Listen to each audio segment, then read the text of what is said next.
The adoption of a post-2020 global biodiversity framework is top of the agenda at a major upcoming United Nations conference as the world faces the greatest loss of species on Earth since the dinosaurs' demise.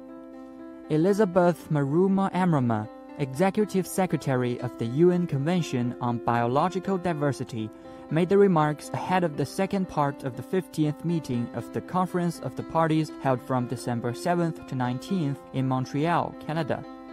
We are in a worse situation, worst in terms of even at unprecedented level in the history of humankind, whereby if actions are not taken with urgency, and now the scientist tells us then this planet Earth, which we all share, and there's no planet B, we are going to perish with it.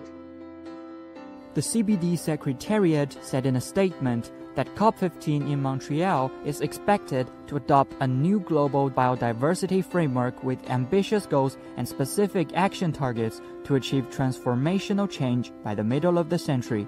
The framework will be a universal application, framework for all.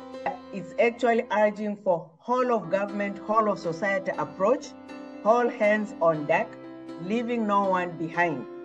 So, yes, developed countries will have their actions to take, but equally developing countries, coastal states, indigenous peoples, local communities, the business, the youth, the women, all stakeholders have to play their part for its implementation to succeed.